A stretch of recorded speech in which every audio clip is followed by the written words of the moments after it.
sobat belajar semua yang ada di rumah, gimana nih kabarnya hari ini? Semoga selalu sehat dan juga semangat ya. Karena hari ini kita masih bakalan seru-seruan nih bareng Kak Randy. Dan sobat belajar semua yang ada di rumah, hari ini kita akan kenalan ya mengenai kira-kira siapa sih pribumi asli dari Indonesia. Nah, kalian tahu nggak nih kira-kira siapa ya pribumi asli Indonesia? Kalau kita lihat, gambaran wajah Indonesia tuh kayak gini nih sobat belajar. Beraneka ragam dari berbagai macam suku, bangsa, dan juga budaya yang juga terdiri dari ribuan bahasa yang merupakan negara paling kaya bahasa di dunia. Wah, keren banget ya Indonesia ya. Yang bahkan dari Sabang sampai Merauke kita punya budaya yang berbeda-beda.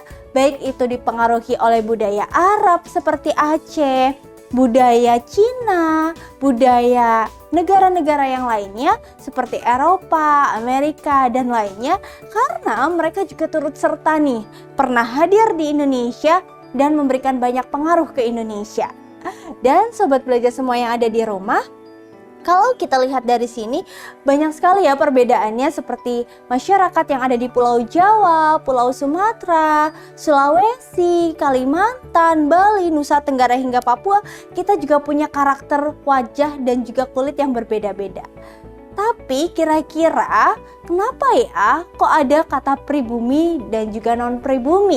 Nah, ternyata sobat belajar, kira-kira kita sama nggak sih yang ada di Sabang sampai Merauke? Nah, sebenarnya kita tuh sama aja sobat belajar. Tetapi istilah pribumi dan non-pribumi ini muncul ketika pertama kali orang-orang atau kolonial ini datang ke Indonesia. Nah, mereka mulai nih melakukan pemisahan kasta-kasta yang ada, seperti kalau orang Eropa ini menempati kasta yang paling atas. Kemudian di tengah-tengahnya ada bangsa-bangsa lainnya, dan yang paling bawah ini ada kita bangsa asli dari Indonesia atau yang disebut dengan istilah pribumi yang diletakkan di paling bawah. Nah, di tengah-tengahnya ini ada Arab, kemudian ada Cina, dan lain sebagainya. Lalu kemudian bangsa-bangsa seperti pendatang yang datang dari India dan lain sebagainya yang bertujuan untuk menyebarkan agama Hindu ini nggak dianggap nih sama masyarakat kolonial. Nah, sehingga saat zaman penjajahan telah usai, kemudian kemerdekaan Indonesia muncul, mulailah ada pemisahan gejala-gejala seperti ini muncul. Seperti misalkan, kalau ada orang Chinese dibeda-bedakan dan lain sebagainya. Ini dimulai kemudian diberhentikan saat kemerdekaan itu ada. Dan orde-orde seperti ini atau masa-masa seperti ini muncul kembali pemisahannya ini setelah orde baru sobat belajar. Kita mulai membedakan dengan orang Cina, orang-orang Arab, dan bangsa-bangsa lainnya. Yang kemudian ini diberhentikan saat orde baru berhenti dan kita kembali menyatu menjadi Indonesia yang utuh. Nah, ini dia berbagai persebaran dari etnik-etnik yang ada di Indonesia yang ternyata dari wilayah Aceh hingga ke wilayah Papua itu semuanya berbeda-beda. Tapi kita tetap satu ya dan tetap sama. Dan inilah kerennya orang-orang Indonesia. Walaupun berasal dari kulit warna yang berbeda-beda, jenis rambut yang berbeda-beda, bahkan juga memiliki bahasa dan juga kedaerahan dan budaya yang berbeda-beda, tetap satu. Jadi kurang lebih itulah masyarakat Indonesia. Nah, kita berbicara mengenai masyarakat Indonesia. Kira-kira kita akan membahas tentang apa ya? So, jangan kemana-mana ya, karena sekarang belajar itu mudah. Ayo belajar! Jangan lupa belajar, karena sekarang belajar itu mudah. Ayo belajar!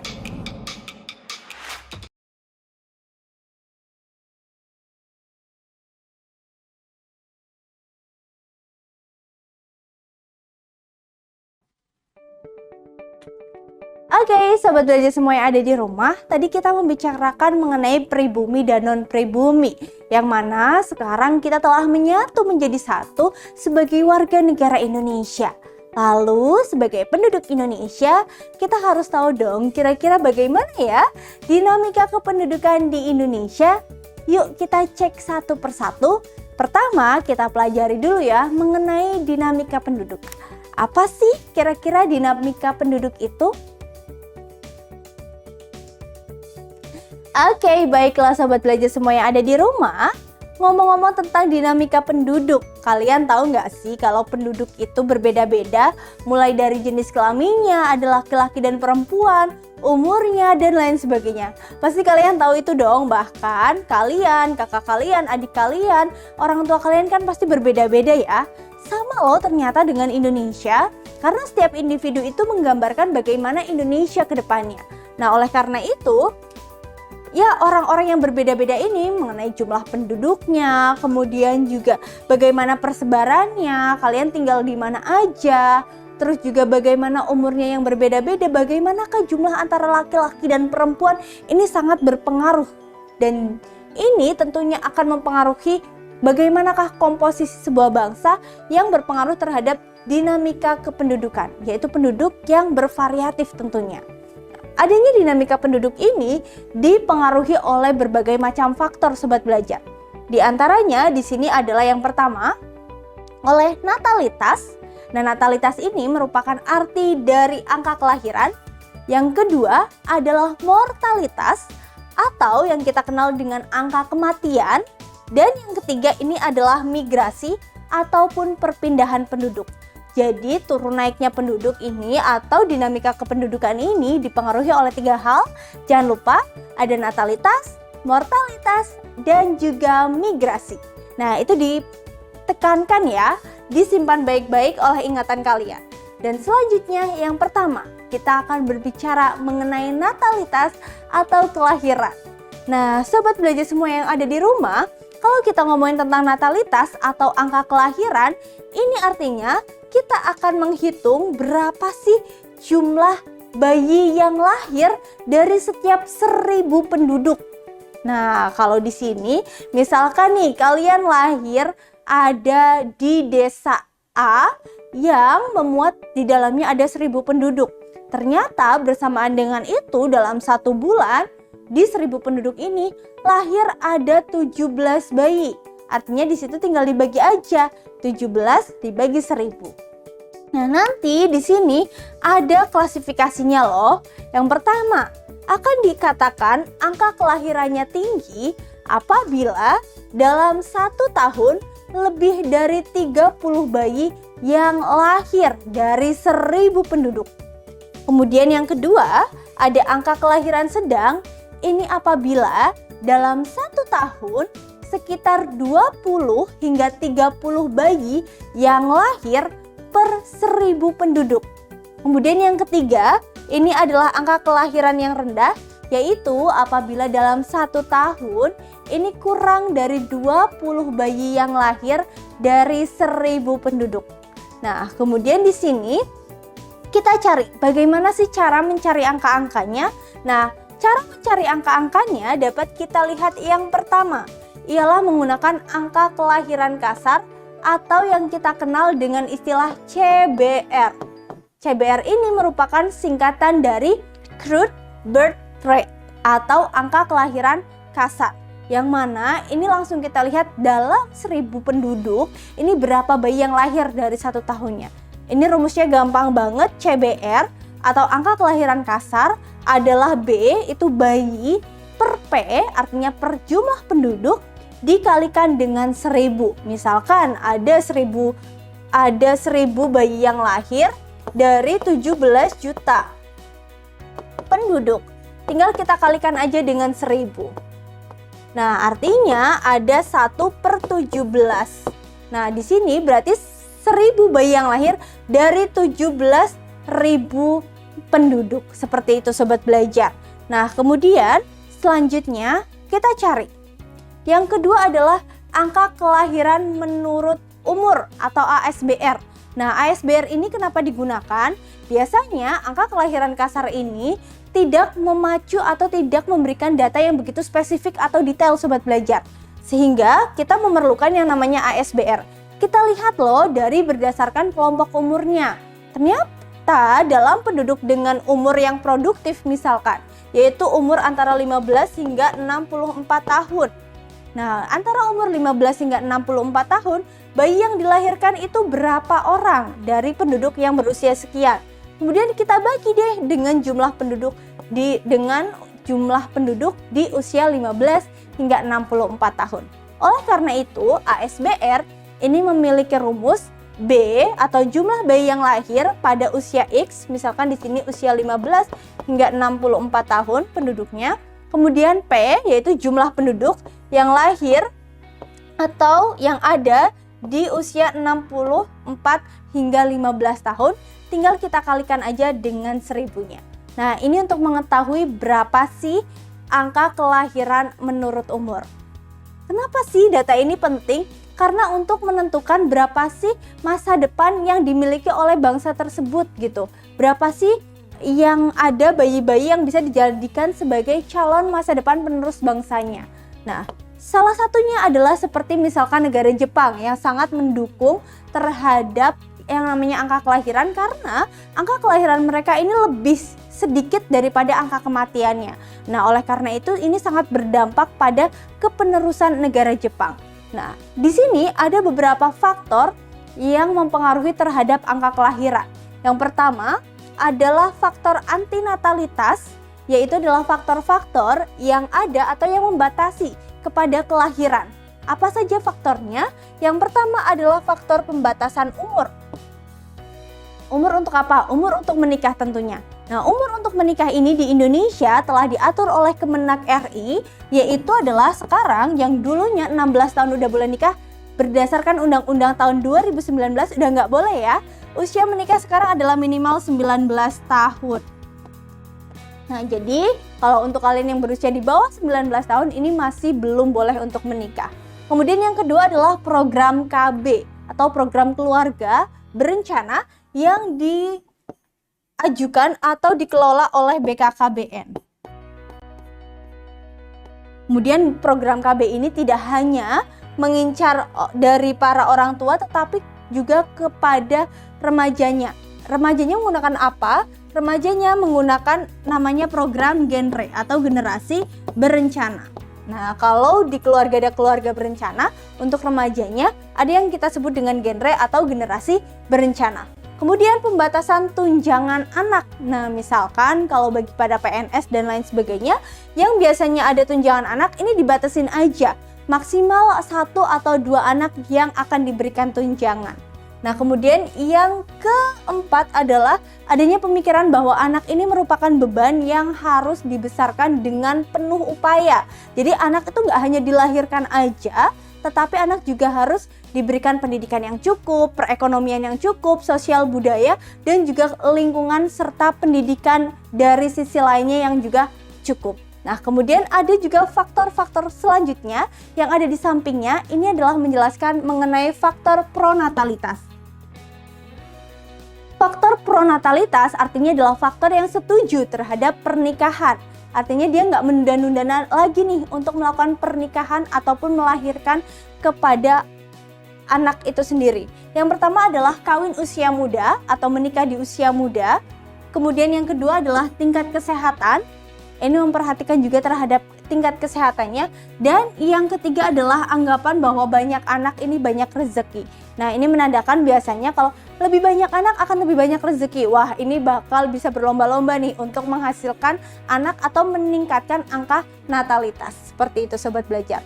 Nah, ini adalah kalau kita lihat dari faktor-faktor yang mempengaruhi kepada natalitas, baik itu yang nggak setuju atau anti natalitas, ataupun yang sangat mendukung yaitu pronatalitas. Nah, kemudian kalau tadi ada kelahiran, yang selanjutnya adalah kematian atau angka kematian yang dilihat dari mortalitas. Nah, ini juga menunjukkan kematian dari 1000 penduduk.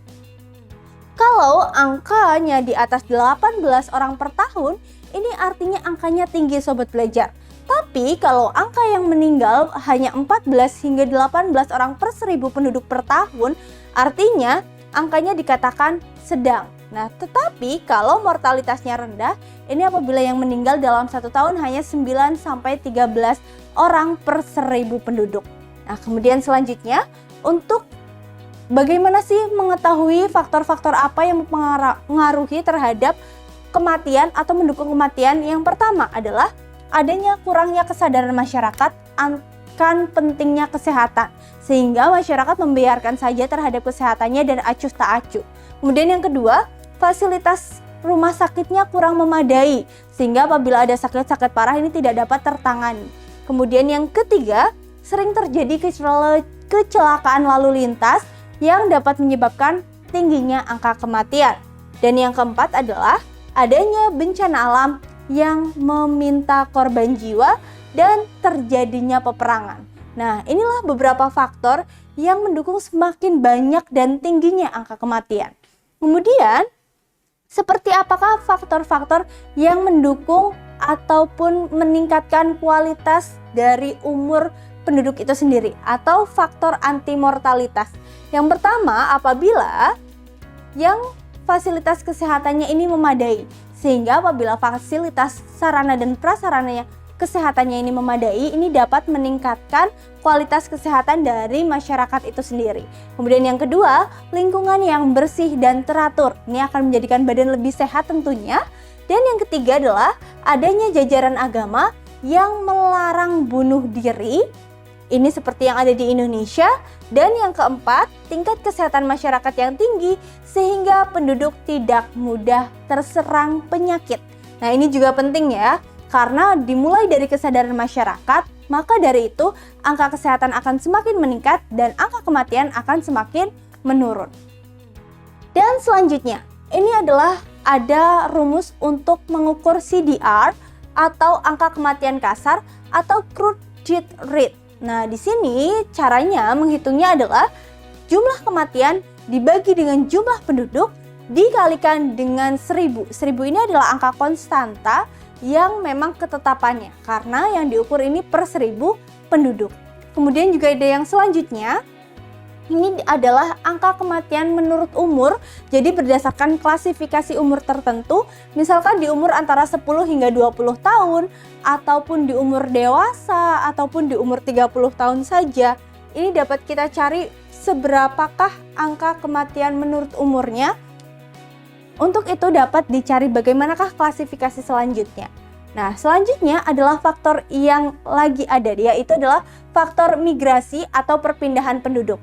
Faktor migrasi atau perpindahan penduduk ini ada beberapa hal. Di antaranya yang pertama adalah urbanisasi.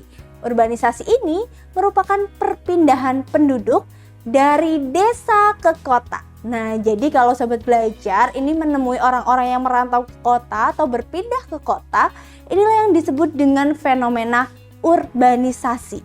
Nah, yang kedua ada ruralisasi. Apa sih bedanya antara urbanisasi dengan ruralisasi? Nah, sobat belajar, antara urbanisasi dengan ruralisasi ini adalah kebalikannya aja. Jadi ketika masyarakat dari desa pergi ke kota itu disebut urbanisasi. Nah, kemudian kalau mereka kembali lagi ke desanya, inilah yang disebut dengan istilah ruralisasi. Nah, jadi gampang ya untuk membedakan antara urbanisasi dan ruralisasi. Yang selanjutnya ini adalah komuter dan juga transmigrasi. Nah, kalau komuter ini sobat belajar, ini adalah pengelaju yang tinggal di luar daerah kota, yang kemudian mereka saat bekerja atau menginap di kota sementara saja dan kemudian akan kembali lagi, mungkin kembali dalam waktu sehari sekali atau seminggu sekali dan sebagainya. Inilah yang disebut dengan komuter. Kemudian yang kedua, ini adalah yang disebut dengan transmigrasi. Nah, kalau transmigrasi ini sobat belajar, dia adalah orang-orang yang mengikuti perpindahan antar pulau. Misalkan dari Pulau Jawa yang padat penduduk pindah ke wilayah Kalimantan yang lebih sepi penduduknya dibandingkan Jawa. Nah, inilah yang disebut dengan transmigrasi. Lalu selanjutnya, selain keempat istilah tadi, ternyata perpindahan penduduk selain dalam lingkup nasional aja, ini juga ada yang internasional sobat belajar, yaitu meliputi negara-negara lainnya. Nah, yang pertama adalah emigrasi. Nah, kalau emigrasi ini apa sobat belajar? Ada yang tahu nggak? Emigrasi ini merupakan perpindahan penduduk dari sebuah negara ke negara lainnya. Jadi misalkan dari Indonesia, kemudian dia pergi nih ke Belanda, tinggal di Belanda.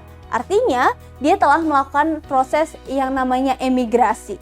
Nah, yang kedua ini adalah imigrasi. Nah, kalau imigrasi ini kebalikannya sobat belajar. Misalkan ada orang di Jerman yang kemudian dia akan pindah ke Indonesia. Nah, artinya ini dia telah melakukan yang namanya imigrasi sobat belajar, atau perpindahan dari wilayah asing masuk ke dalam negara kita. Nah, kemudian yang ketiga, ini adalah remigrasi. Yang mana kalau remigrasi ini dia akan kembali lagi ke negaranya setelah dia pergi ke luar negeri. Jadi misalkan dia tadi kan yang di sini nih udah dari Indonesia pergi ke Belanda ya. Kemudian dia pulang lagi nih ke Indonesia. Nah, setelah dia pulang lagi, inilah yang disebut dengan nama remigrasi. Jadi dia balik lagi ke negara asalnya. Ada beberapa faktor yang mendorong terjadinya migrasi. Apa saja sih faktor-faktornya? Faktor yang pertama ialah kesempatan ekonomi di wilayah lain. Nah, ini memperhatikan pada aspek-aspek perekonomiannya ya. Yang pertama seperti adanya lapangan pekerjaan, bahwa di negaranya asalnya ini dia merasa nggak ada pekerjaan nih. Oleh karena itu dia lebih baik pergi ke luar negeri untuk mencari pekerjaan. Atau yang kedua, ini adalah ketersediaan lahan yang luas di wilayah tujuan. Nah, misalkan di Indonesia ini udah kekurangan lahan nih untuk pemukiman. Jadi dia mendingan pindah aja deh ke negara lainnya untuk mencari pemukiman dengan lahan yang lebih luas dan misalkan lebih murah atau sebagainya.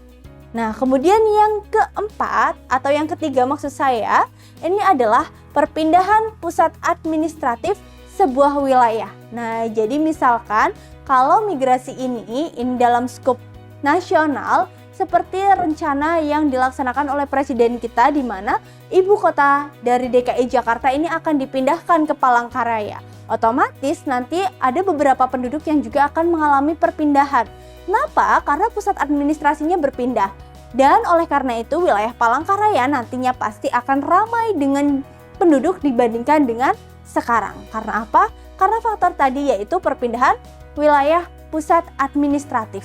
Kemudian yang keempat, ini adalah kedekatan dengan kerabat. Nah, misalkan nih kamu ya, aku contohkan kembali.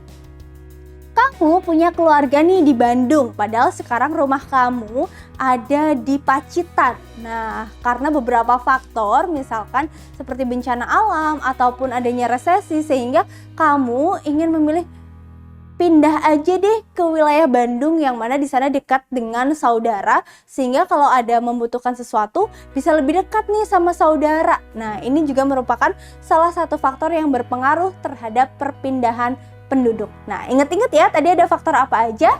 Ada urbanisasi, ruralisasi, komuter, kemudian juga ada transmigrasi, emigrasi, imigrasi, dan juga ada remigrasi. Nah, jadi diingat-ingat ya sobat belajar, beberapa dari bentuk-bentuk migrasi atau perpindahan penduduk.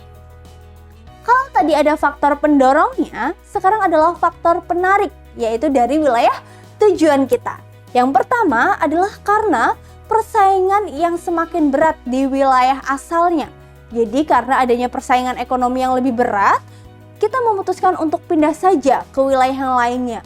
Atau yang kedua, karena lahan yang semakin sempit yang seperti dibicarakan tadi. Karena lahan di wilayah ini semakin sempit, yaudah deh kita pindah aja mencari wilayah yang lebih lapang.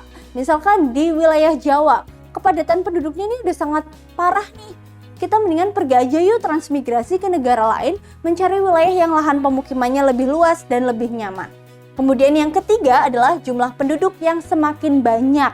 Nah, seperti yang dialami oleh beberapa negara di dunia, bahwa karena jumlah penduduknya semakin banyak sehingga mereka biasanya akan melakukan perpindahan ke negara lain. Kemudian yang D adalah kondisi ekonomi yang kurang menguntungkan sehingga akan mencari peruntungan di wilayah lainnya. Nah, ini juga ada beberapa masalah kependudukan yang ada di Indonesia. Di antaranya yang pertama adalah jumlah penduduknya yang banyak. Nah, Indonesia juga memiliki jumlah penduduk yang sangat banyak ya, yaitu sekitar 270,20 juta. Ini berdasarkan data dari sensus penduduk tahun 2020. Kemudian yang kedua, pertumbuhan penduduk yang cepat atau tinggi hingga menyebabkan yang namanya ledakan penduduk. Nah, sekarang Indonesia juga sedang bersiap-siap ya, karena sedang menghadapi yang namanya bonus demografi. Kemudian yang ketiga, persebaran penduduknya yang tidak merata. Nah, ini juga terbukti ya di Indonesia bahwa 60% penduduk dari Indonesia ini tinggal di Pulau Jawa yang luasnya hanya sekitar 6% dari luas Indonesia. Wow, sangat penuh ya dibandingkan dengan negara-negara lainnya, atau maksud saya adalah pulau-pulau lainnya seperti Sumatera, Kalimantan, Sulawesi, dan Papua yang memiliki luas lahan lebih luas dari Pulau Jawa. Kemudian selanjutnya adalah komposisi penduduk yang kurang memungkinkan atau kurang menguntungkan, dan yang kelima adalah arus urbanisasi yang tinggi. Jadi perpindahan masyarakat dari desa ke kota ini cukup tinggi karena ketergantungan terhadap kota. Nah, ini dia beberapa masalah kependudukan yang ada di Indonesia, Sobat Belajar. Nah, selanjutnya ada beberapa solusi untuk menghadapi beberapa masalah kependudukan tadi di Indonesia. Yang pertama, solusi paling jitunya adalah dengan meningkatkan pendapatan per kapita. Melalui apa sih pendapatan per kapita ini dapat ditingkatkan melalui berbagai macam hal, Sobat Belajar. Seperti diantaranya adalah membuka lapangan pekerjaan, mempermudah pengurusan UMKM, mempermudah urusan investasi, dan sebagainya. Sehingga semakin banyak peluang bekerja dan mendapatkan pundi-pundi rupiah untuk masyarakat dapat meningkatkan pendapatannya. Kemudian yang kedua adalah dengan meningkatkan kualitas pendidikan. Nah, kualitas pendidikan ini tentunya ditingkatkan untuk meningkatkan mutu dan kualitas dari masyarakat Indonesia. Yang ditingkatkan apa aja sih? Yang ditingkatkan nggak hanya dari muridnya aja, tetapi juga kualitas guru, kemudian juga kualitas kurikulum dan bahan ajar, dan juga kualitas dari sarana dan juga prasarana dari sekolah itu sendiri. Nah, itu dia beberapa masalah dari kependudukan beserta solusinya dari faktor yang kedua. Faktor yang ketiga ialah dari peningkatan kualitas kesehatan tentunya ya, karena kesehatan juga berpengaruh nih terhadap kemajuan sebuah bangsa, pemerataan penyebaran penduduk, dan sebagainya. Nah, Sobat Belajar semua yang ada di rumah, itu dia tadi pembahasan kita mengenai dinamika kependudukan di Indonesia. Wah, ternyata penduduk di Indonesia itu sangat beragam ya, dan memiliki kualitas yang berbeda-beda yang dilihat dari berbagai macam aspek yang dapat kita lihat faktor-faktornya dari angka kematian, kelahiran, dan juga perpindahannya. Nah, Sobat Belajar, jangan kemana-mana ya, karena sekarang belajar itu mudah, ayo belajar! Jangan lupa belajar, karena sekarang belajar itu mudah. Ayo belajar!